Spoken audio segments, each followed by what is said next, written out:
দর্শক, চট্টগ্রাম নগরীর একটি সুপার শপে অভিযান চালাচ্ছে জেলা প্রশাসন, বিএসটিআই ও ওষুধ প্রশাসন অধিদপ্তর। এই মুহূর্তে সেখানে আছেন আমাদের সহকর্মী আলামিন শিকদার, তার কাছেই সরাসরি যাচ্ছি। আলামিন, অভিযানে এখন পর্যন্ত কি আপডেট, কি ধরনের অনিয়ম পাওয়া গেছে?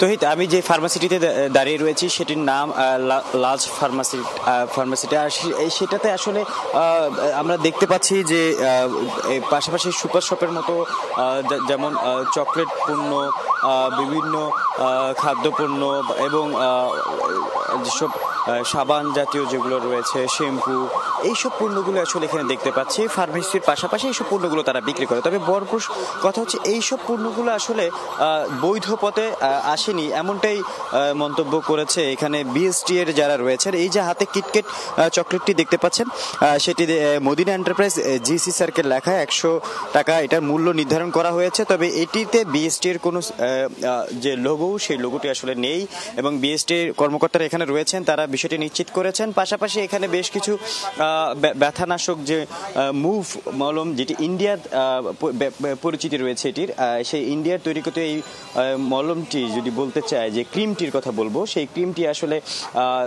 বাংলাদেশে এসেছে অবৈধ পথে এবং সেগুলোতে যে দাম নির্ধারণের যে বিষয়টি, সেই দাম কিন্তু নির্ধারণ করছে তারা নিজের মন গড়া একটি কোড দিয়ে দিচ্ছে।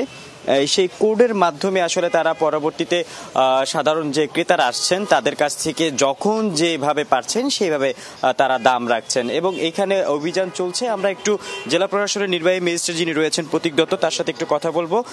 একটু এখন পর্যন্ত কত টাকা জরিমানা করলেন সেটা একটু বলবেন? আচ্ছা, জরিমানা হচ্ছে ওনাদেরকে ঔষধ আইন 1940 অনুযায়ী ওনাদের তো অনেকগুলো অপরাধ, ওনাদেরকে ইতিমধ্যে 50,000 টাকা জরিমানা করা হয়েছে। আর বিএসটিআই আইনের জব্দ তালিকাটি এখনো তৈরি করা হচ্ছে, সমস্ত মালামাল আমরা এখনো জব্দ করে পারিনি।